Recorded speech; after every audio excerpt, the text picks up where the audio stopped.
ओम नमः शिवाय। भक्तों को जय श्री राम। आप सभी जानते हैं कि हम घर में मां भगवती को प्रसन्न करने के निमित्त, माता महाकाली को प्रसन्न करने के निमित्त या अन्य कोई भी शक्ति को प्रसन्न करने के निमित्त जब भी हम घर में कोई अनुष्ठान करते हैं, कोई हम घर में कोई जाप करते हैं या कोई नवरात्रि इत्यादि का व्रत रखते हैं, गुप्त नवरात्रि या प्रत्यक्ष नवरात्रि, किसी भी नवरात्रि में, तो उस समय हमें दुर्गा सप्तशती के द्वारा, जी हाँ, दुर्गा सप्तशती के द्वारा हमें सिद्धि कैसे प्राप्त होती है। आप दुर्गा सप्तशती के द्वारा सिद्धि प्राप्त कर सकते हैं।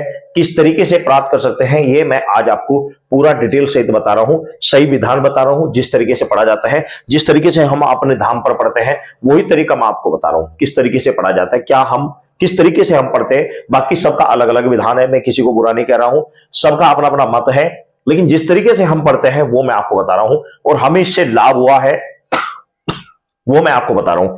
तो किस तरीके से आपको करना है, सबसे पहले जिस दिन भी आपको पढ़ना प्रारंभ करना है, उस दिन आपने साफ स्वच्छ पवित्र होकर जिस स्थान पर यह पढ़ा जाता है, ध्यान रखना वह स्थान बिल्कुल पवित्र होना चाहिए और आप भी पढ़ते समय पूर्ण रूप से पवित्र होने चाहिए। नहा धोकर फ्रेश होकर साफ स्वच्छ वस्त्र पहनकर, हो सके तो लाल रंग के वस्त्र पहनकर आपको इसको पढ़ना चाहिए। अब दुर्गा सप्तशती पढ़ने का तरीका मैं आपको बता रहा हूं। सर्वप्रथम दुर्गा सप्तशती में सर्वप्रथम 108 मां भगवती के नाम दिए हुए हैं। उन 108 नामों का आप सबसे पहले आप अध्ययन कीजिए। 108 मां भगवती के जो नाम हैं, इन नामों को आप सबसे पहले ये दुर्गा अष्टोत्तर सतनामा स्तोत्रम, ये जो है सबसे पहले इसको पढ़ा जाता है। इसमें ओम सती साध्वी भवप्रीता, भव शिव पर प्रीति कर रखने वाली, भवानी भव मोचनी, संसार बंधन से मुक्त करने वाली, आर्या दुर्गा जया आधा त्रिनेत्रा शूलधारिणी पिनाक धारिणी चित्रा चंद्रघंटा चंद्र करने वाली, महातपा मन बुद्धि अहंकारा। तो इस प्रकार ये मां भगवती के 108 नाम है, इनका हमें अध्ययन करना चाहिए। इसके बाद हमें ध्यान से, इसके बाद जो सबसे पहले जो पढ़ा जाता है वो पढ़ा जाता है कवच।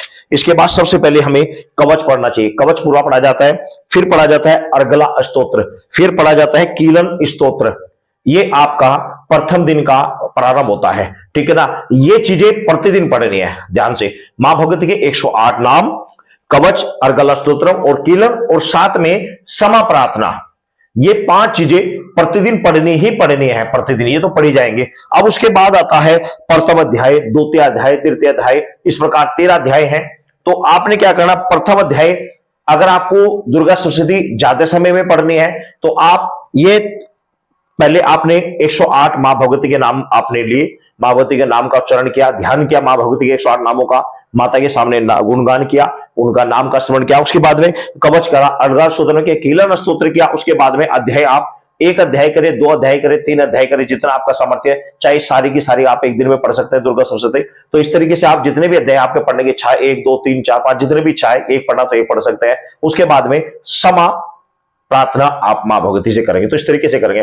अगले दिन फिर उसी प्रकार से मां भगवती के 108 नाम आपने जाप करने हैं। उसके बाद में वही फिर कवच, अर्गला स्तोत्र, कीलन स्तोत्र, और फिर आपने दूसरा अध्याय ज्यादा करनी है तो ज्यादा, फिर आपने समा प्रार्थना दूसरा दिन, फिर तीसरा दिन इसी तरीके से आपने 108 कवच, अर्गला स्तोत्र, कीलन स्तोत्र, तीसरा अध्याय, फिर समा प्रार्थना, इस तरीके से। अब इसमें आप चाहे तो सर्वप्रथम दुर्गा सप्तशती के 100 मां भगवती के 108 नाम जाप करें, कवच करा, अर्गला स्तोत्र का जाप किया, फिर कवच का पाठ किया। उसके बाद में आप मां भगवती के 5 अध्याय कर सकते हैं, 4 कर सकते हैं, 3 कर सकते हैं, 6 7 जितने भी आपका सामर्थ्य उतने कर सकते हैं। उसके बाद समा प्रार्थना।